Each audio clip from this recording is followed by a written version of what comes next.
noisy minority. No, Mm. why are they noisy? Because they have the funds to do it. No, they have the funds. They're funded by Western media. No, they're funded by all of this, and this is the price that PRRD has had to pay. No, that now he's in the Hague, and I think, you know what, Ruth, no, one of those things that opened my eyes talaga is this Epstein files, Mhm. the existence of the global elites, no, and the Philippines is one of those that are targeted. So and of course all of this, no, going on and on. So I think that it is our duty as parents, no, as the elders, the ones that are na top of society, mga matatanda na, in other words, to teach your The children well. elders. The elders, yeah, to be leaders. Your children have to be leaders, but you have to be leaders also. Yeah, we have to be leaders. And I agree. We need to teach our children to be leaders. And we need to teach them to be leaders with value, Yeah, with yes. ethics, with the moral high ground. Hindi Yeah. pwede tayong magpalaki ng anak na Walang hiya, na walang hiya, na no? walang Makapal ang walang mukha, mga na, sinungaling. na walang pakialam Yeah, sa morals or yeah, sa values or sa ethics. Hindi pwede kasi lalaki sila ng hindi natin gusto kung paano sila lalaki. I yeah. mean, it's so hard to describe it. It's so hard to say. I don't want to offend anyone, pero I'm not being righteous also, but we are raising future citizens of the world eh. Anong klaseng citizens ba ang gusto nating i-produce if they are our children? Anong klaseng life ang gusto natin for them when they grow up and then they mature and then we're not here anymore to guide them or to watch them. This is why I think that Bongbong Marcos is dangerous, because he has torn the very fabric of Filipino society. So that now, no, why will I stop taking drugs? That president there up there is taking drugs. And not only that, everybody's turning a blind eye on it. The AFP is turning a blind eye, the PNP is turning a blind eye, everybody's turning a blind eye. Not only that, he's stolen, he's the mastermind, and everybody is protecting him. The harm that this moral degenerate is doing to our country, is tearing the very fabric of our society. Not only that, Ruth, kasi nung panahon nung tatay niya, ang mga binabayaran lang, kinorap lang nung tatay niya, AFP, PNP, tsaka yung cronies niya. Mm. Pero ito, massive, widespread, the entire government, and even its citizens, no? The bloggers who are being paid, 'di ba? Left and right, media, no? Everybody's being paid right now with people's money. He's corrupting Everyone. Filipinos, Yeah. and the government is really buckling under that moral degeneracy of Bongbong Marcos.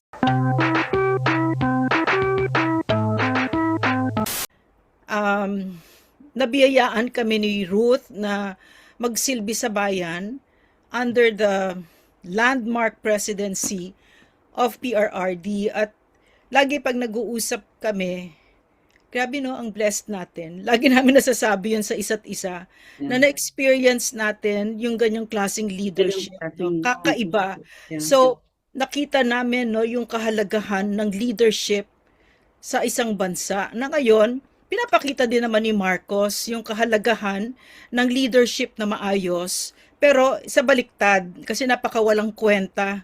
Yung hindi ko nga alam, hindi ko siya matawag na leader.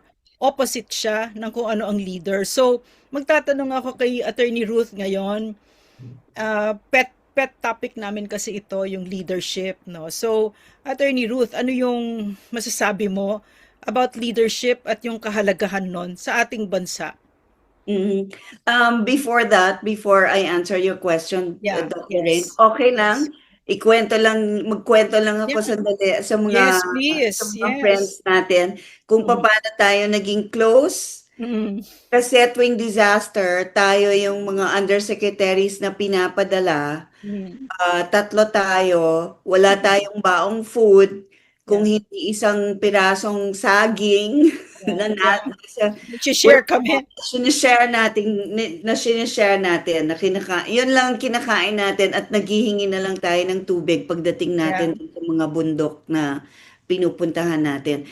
During that time, it was disaster operations ni PRRD. It was his habit of visiting yung mga disaster areas, yung talagang mga nasalanta, whether Mm. bagyo, lindol, or kung Yeah. anumang disaster yon, Mm. talagang pinupuntahan ni PRRD. And of course, when he goes, kasama niya yung mga involved na agencies Yeah. on food, on transportation, on logistics, on social welfare. Yan, kasama lahat yan. And you there being representative of the PCOO, kasama ka rin because you are the ones in charge of releasing the statements naman to the public. And And but you as trade secretary, undersecretary, what was your role? to make sure that there is sufficient supply of food and basic necessities in the area. Hindi pwedeng mawalan. Pagka wala, we ask the DSWD, or we make sure that DSWD has their own supply, or we ask the local manufacturers, yung mga manufacturers natin dito, kung wala na dun sa area at hindi na sila makakapag-produce dun sa area, the nearby provinces who still have sufficient stocks, yun yung mga dinadala sa areas na kailangan talaga. There was unity, there was cooperation, there was coordination sa lahat ng ginagawa natin nung panahon ni PRRD. Also, I remember part of your job was also to make sure that prices were controlled, na Right, nobody would be exactly. exploiting the situation at iaakyat yung presyo, 'di ba? Kasi so and through all of this, no, pag nagdi-disaster na ganyan, on the ground si PRRD, tas kasama niya yung mga cabinet secretaries, tapos iniisa-isa niya o ano ang contribution ng Yeah, yeah. Department of Transportation, ng DPWH, no, etc. Tuloy-tuloy yon, no. So, And my there, job, My yeah. job then, doon sa team, 'di ba? Yung Mm, small team ni PRRD, my job was to report that kunyari, na-declare na in a state of calamity or a state of emergency yung locality that mm, was affected by the natural disaster. It mm, was my job to report that, Mr. President, prices of basic necessities are already frozen. Hindi na po nila pwedeng itaas ang presyo ng bilihin, pero pwede nilang ibaba kung gusto nila. mm, Diba? mm. And then Yeah. supply is also available. We have sufficient supply coming from different areas. Yun yung mga sinasabi natin kay PRRD. Just to make sure na lahat ng tao doon sa disaster area ay hindi magugutom. You would also say, I recall, where to get, di ba? Alin yung mga Yes, where to tindahan. get Yeah. also. So, Also. and sa PCOO naman, on my end naman, for example, ang role ko naman ay i-communicate sa ating mga kababayan yung ginagawa ng gobyerno para sa kanila, para ano yung rason doon, 'di ba? Hindi para magpabida, para mawala yung takot nila, na alam nila na sinasalo sila ng gobyerno, no? At saan kayo kukunin? Sabihin sa akin ni Ruth, dito nila kukunin. Sasabihin ko, dito kayo pumunta. Dito Mhm. niyo kukunin yung pagkain, dito kayo pipila, etc., etc., 'di ba?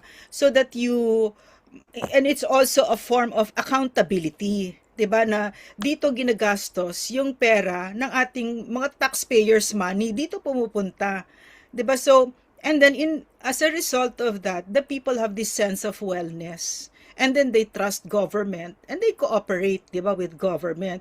Hindi yung umaharap ang PCOO diyan para makipagbardagulan, no? O kaya bastusin ang mga Pilipino ng katulad na ginagawa ng Impacta na nandiyan ng Impacta na Claire Castro. Kasi you know why I find it, why it galls me, no? What this Claire Castro is doing is because she's so disrespectful of the Filipino people. Pasweldo ng bayan. Remember, Ruth, PRRD kept on repeating that to us, paulit-ulit. Hindi kayo special. Mga Mhm. trabahante lang tayo sa gobyerno. And yet, what do you see now? Yeah. These blowhards, these arrogant bastards, the way they treat the Filipino people pains me so much because kung nagsilbi kayo sa gobyerno under PRRD, si PRRD sakit na sakit siya pag ganyan. Pag hindi kaya nga 'di ba yung mga Nakikitang instructions mo, go naghihirap. ahead. Mm. Sakit na sakit siya pag may Yeah, nakikitang naghihirap. Even yung mga yeah, pila ng bus, pila ng jeep yeah, na yeah, nakikita nakabilad sa tao, yeah, sa araw yung mga tao. Even mm, pila ng mga permitting sa City Hall. yeah, mm, Ayaw ni PRRD yun, yung mga nakita niyang ang habang pila sa MRT. It breaks his heart. yeah, Pero I remember looking back at what we did before during the time of PRRD, because of his leadership, maiiyak ka talaga. I'm having goosebumps right now. yeah, Kasi even the private sector, pagka sinabi natin sa kanila na mag-set up na lang kayo ng tent, like in Mindanao, there was a Mindanao yeah, earthquake in December 2019. mm, Sabi ng DTI doon sa manufacturers and retailers, mag-set up na lang kayo sa open area para meron pa ring mabibili ang mga tao. Because they cannot go inside the edifice anymore kasi the earthquake nga, 'di ba? delikado yan. Kailangan pa would have to undergo inspection. So nag-set up ng tents ang Robinsons, Mm, SM, mm, Pure Gold, Watson, yung mga ganyan, para mm, lang siguradong may mabibili pa rin ang tao. And the mm, prices, like I said, the prices of basic necessities enumerated in the Price Act were frozen. Hindi pwedeng itaas. Pwede nilang ibaba, pero hindi nila pwedeng itaas. And it was the cooperation of the private sector that we saw. And they did it willingly mm. dahil nakita nila ang leadership naman kung saan nanggagaling at kung paano naman natin sila iniengganyo to help us or to So, cooperate with us. so in other words, no, Ruth, what I'm hearing you say is that a good leader unites the people, galvanizes, That's right? right. Because he has empathy and because his leadership is based on ethics and morals. Mm, Kasi mm, kung wala kang values, a good leader would know his purpose of being there. Why is he there? If I were the president, why am I the president? What's my purpose? What's the first thing that I need to do? What do I have to deserve this kind of responsibility or honor, if you may call it? 'Di ba? oh, Ganun yun. yeah, yeah, Binigay sa'yo ng tao, you were ordained by yeah, God yes, to, yes. That to that that lead. trust, that trust for PRRD was so sacred, wasn't it? Yeah, yeah, yeah. Yes, the word is sacred. You're right. You're right. It's too sacred for him that all he wanted was to serve. Yeah. And we served beside that kind of leader. We walked with him.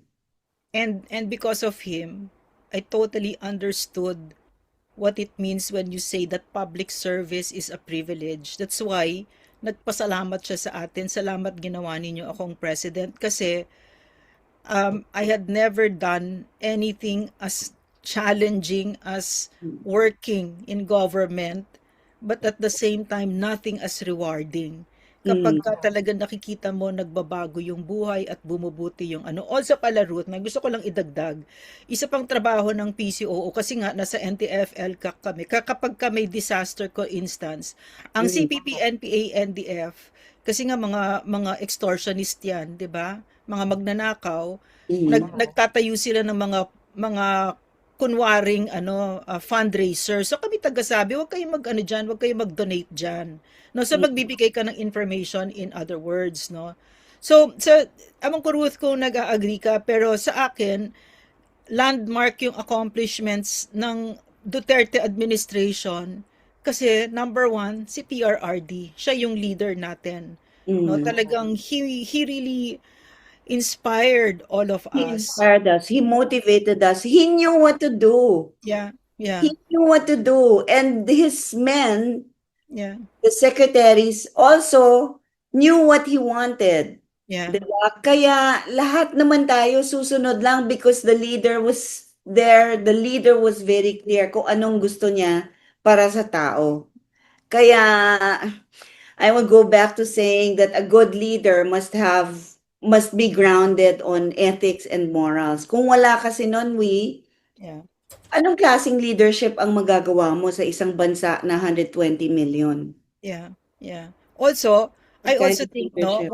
one of those things that PRRD gave us no that's connected to what you're saying no na he was firmly rooted in the present kung ano yung pangangailangan natin but he was like a bridge to the future our Mm, yeah, aspirations di ba yeah. yung kung ano yung highest aspirations natin as a people kaya maririnig mo sa bibig niya gusto ko yung mga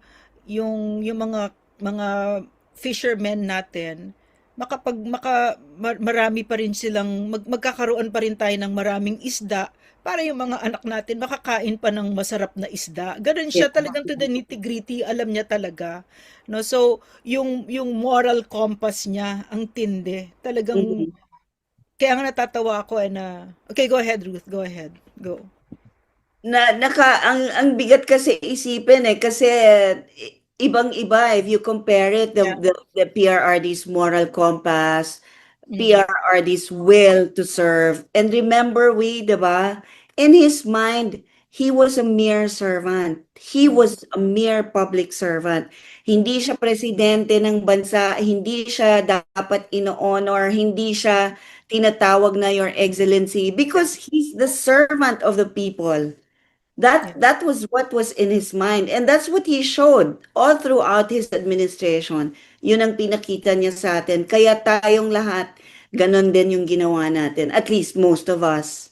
Yeah. And And then, that was what that bow was all about. He would only bow to the Filipino yeah. people. Kasi nga, talagang humble siya, no? Servant talaga siya. At saka kami, ginanyan niya talaga kami, no? Hindi kayo special, no? Which is why, Mm-mm. it's so shocking. The arrogance of the Marcos administration is so shocking and it's so enraging. It's Na tingin, appalling. it's appalling. It's Yeah, really, it's oh appalling. my gosh, talagang, and Kahindik-hindik in Tagalog, Kahindik-hindik. kahindik-hindik talaga parang Oo. parang Oo. horror show, 'di ba?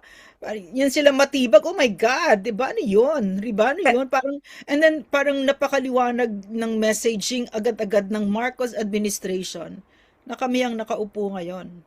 Kami may-ari ng Pilipinas. Kahit na ano, pwede naming gawin. Biro mo si Marcoleta, plunder. Ano 'yun? Plunder? Saan ang plunder doon, 'di ba? So, wala nang batas Private kasi money. since Yeah, it's yeah, private money. wala ng batas kasi sila na yung batas. Yan yung sinasabi nila sa atin, 'di Yeah. ba? Yeah. So, Ruth, may tanong pa ako sa iyo kasi leadership, no? Si Mm. PRRD was a man of the law, right? He was so in love with the law.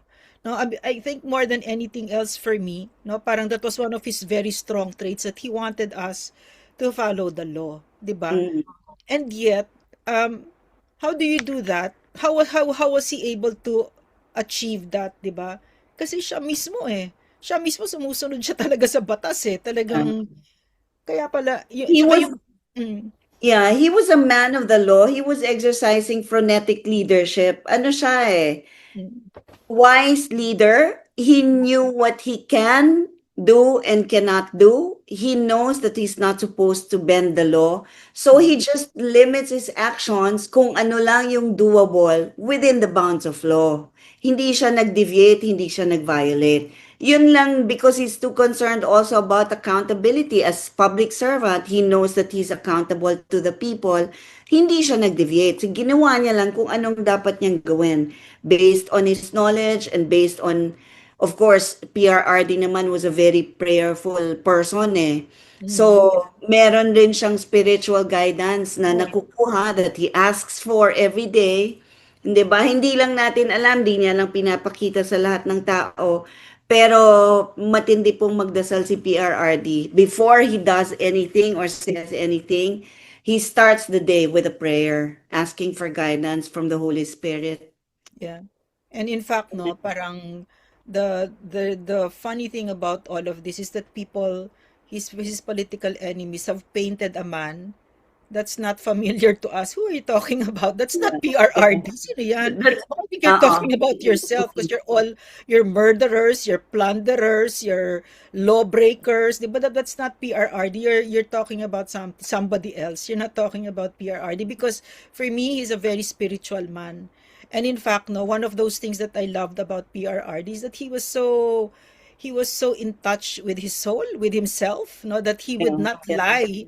He would Mm. not lie to anybody about who he was, no? And he was not apologetic kung sino talaga siya, 'di ba? Hindi siya nagmamalinis, hindi siya Hindi siya sinasabi nga nagmamayabang, hindi siya mayabang, in short. super. Hindi siya fake. Oo, What you hindi siya see is fake. what you get with him.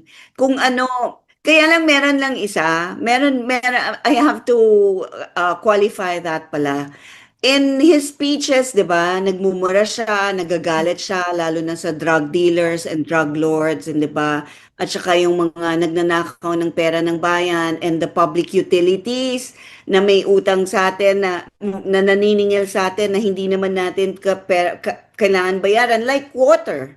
You Mhm. remember that Manila Water Yes, and Manila yes. Yeah, yeah, FSO. yeah, very much. Yeah. No, so maririnig niyo si PRRD nagmumura, galit, ganyan. You would think that he's the worst president ever.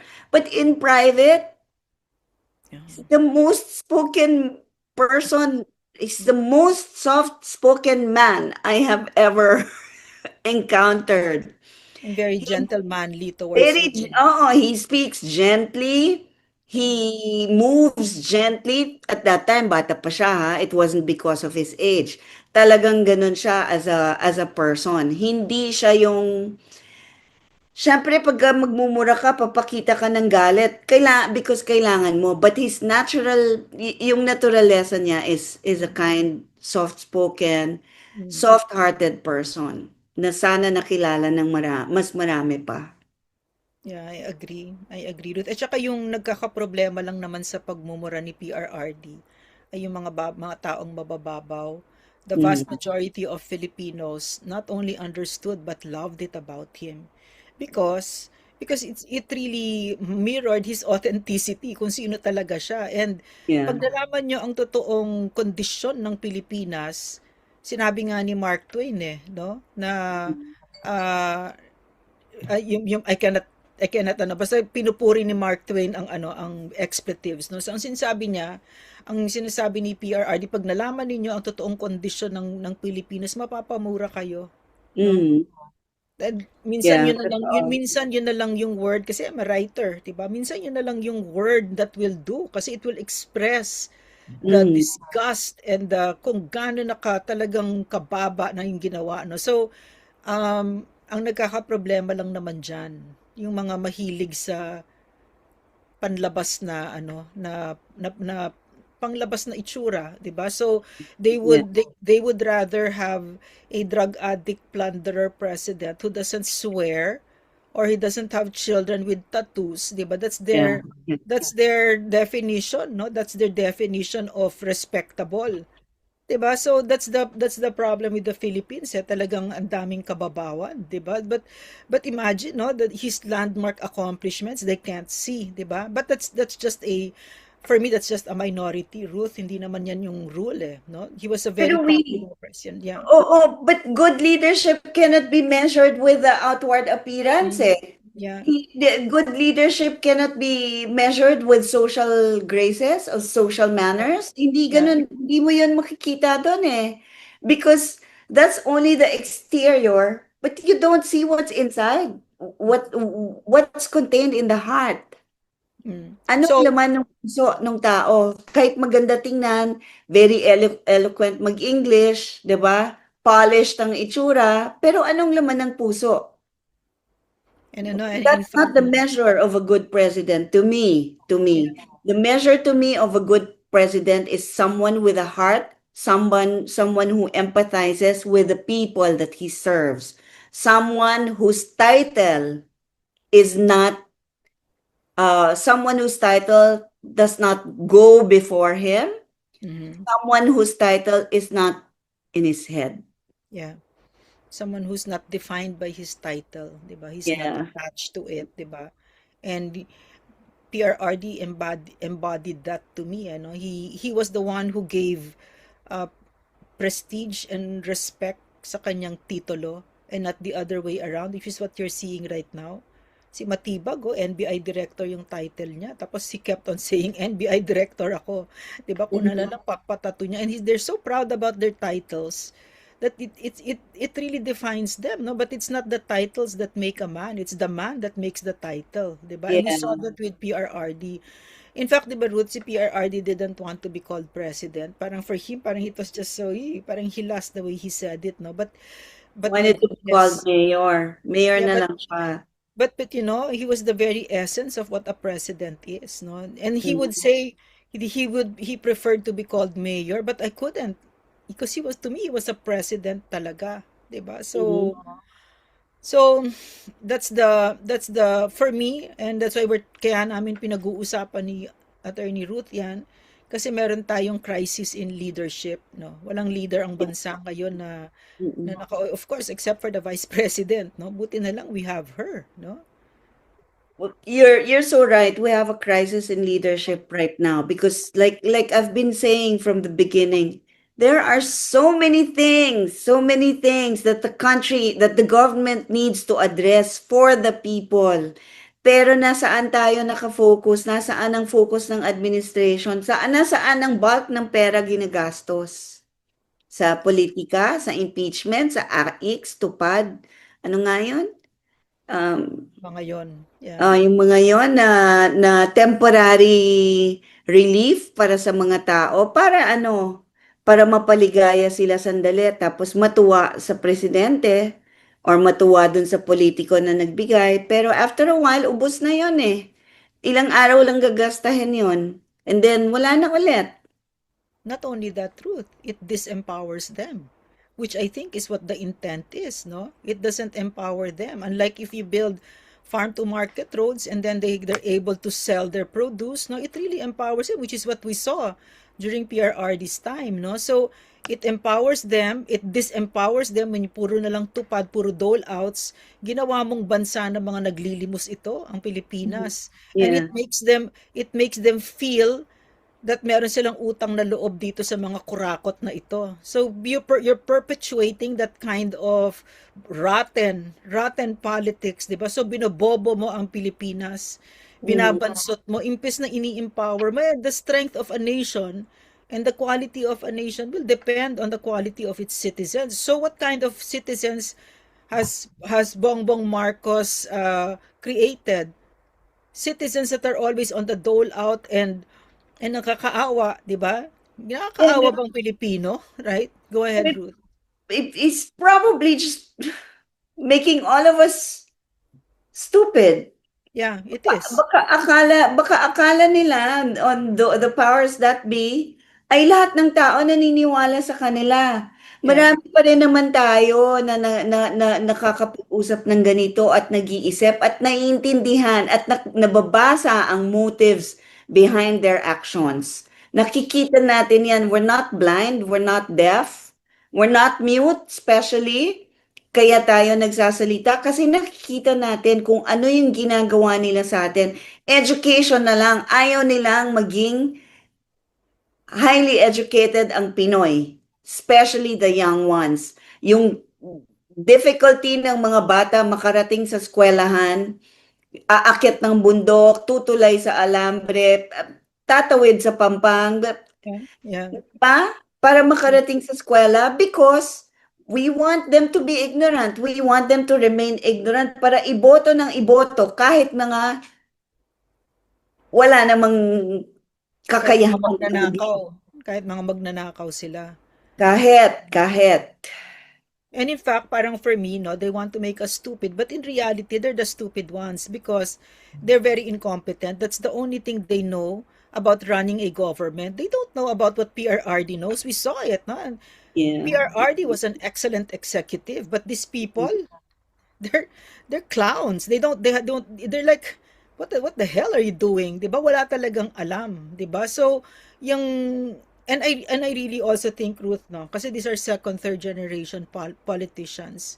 They're Mhm. just minana lang nila yung mga pwesto nila, yung mga pangalan nila, pero they have the accomplishments of their own, no? So inuulit lang nila kung anong natuto nila sa mga magulang nila, like Bongbong Marcos. Ano ba natutunan niya kay Ferdinand Marcos Sr. at kay Imelda Marcos, mga magnanakaw, 'di ba? So what's he doing Yeah. now? He's nagnanakaw. And what is Sandro Marcos doing? Nagnanakaw din, 'di ba? So, 'yan ang curse ng Pilipino, no? Now, Yeah. we vote into office this the worst of us, no? So, I also think, Ruth, no, ang mga leaders mahalagang mahalaga. I think that each of us has the potential to be leaders and that we should step up. And a leader Mhm. inspires. A leader inspires because alam nyo, working with PRRD, it's no exaggeration to say that every day that I worked under this man, I was so inspired. I was so inspired. He was really inspiring, even just the way he speaks, Yeah. even he actually is very encouraging. Like Yeah. ako, I was Yeah. what, a mere undersecretary of Yeah. DTI. But Yeah. he was encouraging, okay na yan, Iha, naintindihan ko na, just give me the one pager, two pager, ako nang bahala. Yeah. Ganon siya ka, I mean, a short explanation from you and he will say, okay, gets ko na. Yeah. Pahingi na Yeah. lang ako ng one pager, ako nang bahala. Yeah. See how So humble he appreciative, is? no? He's Oo, so and appreciative. appreciative and how humble. I mean, Yeah. for a president, talking to a mere Yeah. undersecretary na, okay, Iha, gets ko na. Yeah. Pahingi na lang Yeah. akong one pager. Yeah. Very And humble. you know what? You know what? That thing came out in the sauna. Yeah. Yeah. Yeah, what I discussed with him came out in Sauna What was it? 2020. Do you mind? What was Huh? it? What was it? It was about consumer protection. Mm. Mm. The Internet Transactions Act at that time, but hindi natapos yung ITA during his term, hindi niya napirmahan. But credit goes to the previous administration because we were the ones who worked really hard for it. Hindi lang natapos dun sa signing na. Alam mo, alam mo, Yung alam mo, term ni PRRD yun. alam mo, Ruth, yung nakikita kong malaking kaibahan ngayon, parang for them, that post, a government post, Mm. is like a signal for them to To make start money. stealing from the Filipino people. Yeah, whereas with us, it was a duty, a responsibility, a burden, right? So, not only that, parang what I'm seeing right now, because Lisa Marcos daw is the one dispensing all these titles, di ba? All these posts, no? So, Mhm. it's like a prize that they dangle. That Mm. to me is it's a very insidious form of corruption. Because see what's his name? Si Mel Robles donated how many? 250 million ba or something? PCSO? Yeah, of PCS, and then Yeah. he got a post. And Okay. then what's his face? Si Anton Lagdameo, one of the biggest donors, 600 something million. Mm. Now he's the special assistant. But look at but why are they running after Senator Marcoleta and Congressman Mike Defensor, right? And considering it's private money that they're Yes, spending, yes. that they spent, hindi Yeah, ba? yeah. So Kaya nga because eh. they're both campaign contributions, and yet this one they get off scot-free, pero ito talagang pinili that injustice is it's like a neon sign, okay? You see the irony of it all, and you see the unfairness of it all, and you see the motive behind all this. Yeah. Kitang-kita naman eh, political persecution lang naman talaga to. In plain and simple words, this is purely political persecution. Nothing more, nothing less. And I really think it's because these are people who are really that's their politics. It's gutter politics, and public service doesn't figure in any of this. And all their lives, it has never figured in their lives. Matagal na yung mga yan. Talagang inugat na sila sa gobyerno, pero anong alam nila? Tanga-tanga, 'di ba? Highest office in the land pero ang tatanga. Ubod, parang so shocking. So shocking. Look at Claire Castro. She's quintessential example, 'di ba? But no, let's not even go there. Let's look at Bongbong Marcos. Does this guy even know anything at all? Right? But he was senator, he was governor, he was congressman, he was all of this, but all on the strength of his father's name, right? And You would see naman how the international leaders receive him when he yeah, goes out of the yeah, country, diba? You would yeah, see like yeah, how President Putin received him, like how President Trump received him. You would see, and you would be able to compare and see the difference nung panahon ni PRRD, how he was received by the foreign leaders, how he was accommodated, 'di ba? And yeah, how nakita mo yung welcome ni Xi Jinping kay PRRD sa China? grabe. Red carpet. Nakita mo yung one-on-one ni President Putin and President Duterte, 'di ba? Yeah. Magkaiba. And who's the president of Indonesia at that time? I don't know if still alive. Widodo, President Todo. Widodo. Yeah, Mm. 'di ba? Who was also his friend. And who was his friend? The Prime Minister of Japan? Shinzo Abe. Yeah, Shinzo Abe. Umiyak pa si PRRD when he passed away. He was assassinated. But you know what? Yung kay PRRD, no, tinitignan ko siya kasi nabiyayaan tayo ng access sa kanya. Alam mo, none of that is feigned. None of it was phony. It was who he was, no? He was Was really a was sovereign. genuine.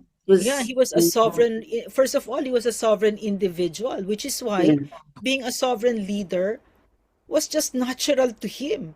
And the yeah, yeah. sovereignty of the Philippines, it all followed, 'di ba? It all followed because our leader was a sovereign individual.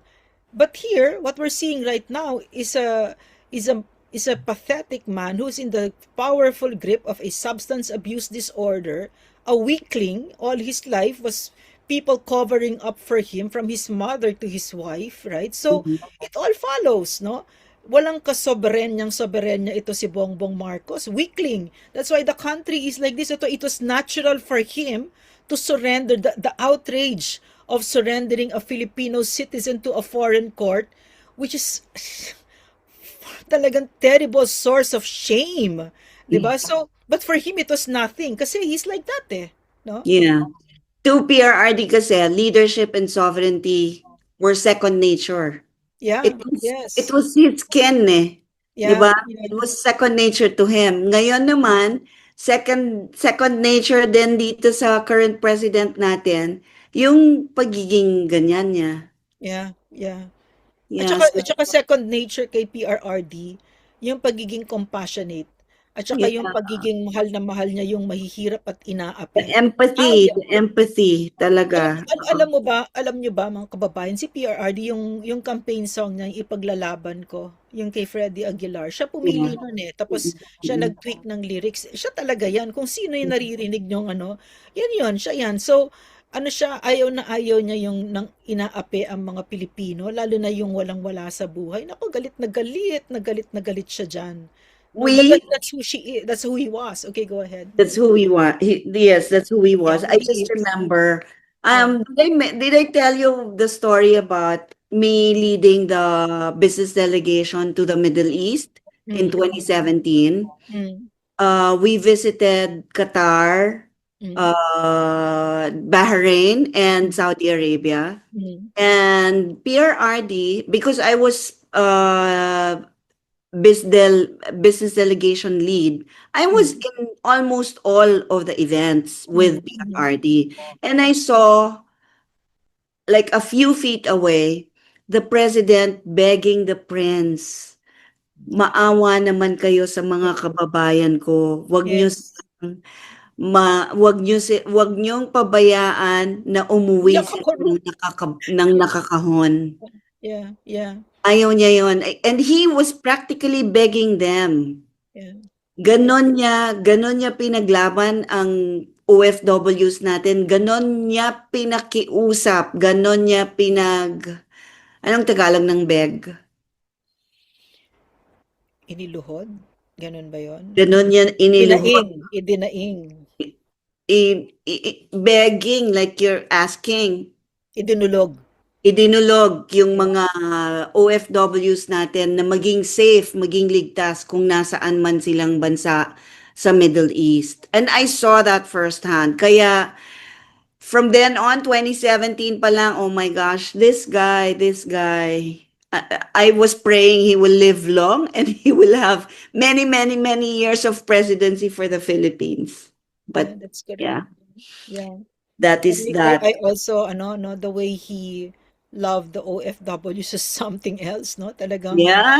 Mm-mm. medyo ano, I thought nga nung una parang OA naman kasi like may nangyari na naman sa Middle East, 'di ba, ng mga kababayan natin na inapi doon. Gusto niya siya pupunta doon. Gusto niya siya yung hindi naman kailangan, sir. Pagkatapos gusto niya sunduin, no? Gusto niya Yeah. sunduin na pupunta siya doon.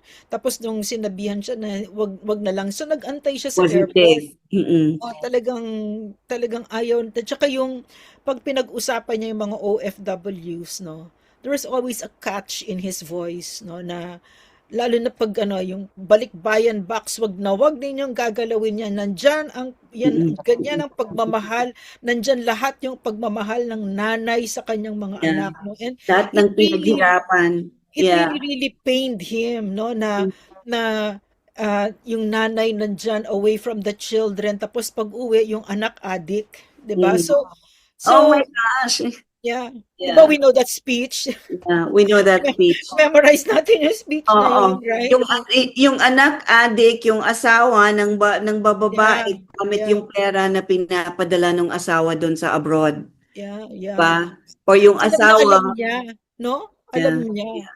yeah. So parang sa kanya, It breaks families. That's why, as much as possible, di ba sinasabi niya, if the country had enough money, we do not need to yeah, send people abroad to work. 'Di ba? Hindi natin kailangan ng magkaroon ng OFWs para lang makakuha tayo ng dollars from them. 'Di ba? Yung revenue kasi that the country gets, syempre it helps in the economy a lot. Pero if we had enough money, ayaw ni PRRD to send OFWs abroad because it breaks families. yeah. Alam niya yon, ayaw niyang nasisira ang pamilya. And it weakens society as a result of that, 'di ba? Yeah, Yeah, because the so family is the most basic unit, eh, 'di ba? Of yeah. society. Yeah. And si PRRD 'no, ano siya yung ano kapag nagsasalita siya ng ganyan na nararamdaman talaga namin yung pain niya. Talagang at saka sa kanya, puwede ka namang leader kasi that was what he did all his life kasi matagal siya in public life ni PRRD, ang tagal, it spanned decades 'no, I think 5 decades, something like that, 'di ba matagal siya 'no? So he made it his business to go down on the ground at alamin yung nitty-gritty kaya hindi mo siya naku Mariosep, hinding-hindi mo mabobola si PRRD lalo't lalo pag tungkol sa mahihirap, alam na alam niya ang dinadaanan and parang Ruth, you were saying, no? About the Mm. OFWs na nasasaktan siya na, tapos yung goal niya, gusto niya na hindi na natin kailangan umalis sa Pilipinas unless gusto mo talaga, pero yung hindi kayo napepuwersa, di ba? And it's funny that the Vice President was also echoing that, di ba? Ganyan din yung goal niya, no? So, hindi nila tinatanggap na dito na lang tayo, hanggang dito na lang tayo. Ganun ang totoong leader, Yeah, aspirational. yeah. Inaandar niya ang Pilipinas na Mm. bakit itong, let's say Japan, no? Kailangan bang umalis ang mga nanay para lang mapakain ang mga anak? Hindi eh. 'Di ba bakit? Kasi hindi magnanakaw yung gobyerno, no? Hindi Mm. magnanakaw. But you know, Yeah, tayong dalawa kasi we have first-hand experience with PRRD, eh. But for those listening na yeah, hindi nila nakita or nakausap si President mm, Duterte up close and personal, they can go back to the videos, yeah, yung mga speeches niya, and read through the words that he's saying. yeah, Makikita nyo, of course, a lot of them were jokes, but a lot of jokes were meant to be true also. Nagbibiro siya pero may laman yung mga sinasabi niya. Meron siyang gustong sabihin na hindi lang niya madiretso. And you will see the love, the compassion, the empathy that he has for all of us as a people, as a country. Wala pa akong nakitang ganyang presidente na tayo lang ang iniintindi niya, tayo lang ang nasa isip niya. Walang ano, 'di ba Ruth, walang party-party sa Malacanang. Walang gano'n, 'di ba? Walang walang Wala, ayaw niya fireworks. nun, ayaw niya nun. Ang pagkain natin, Ayaw niya.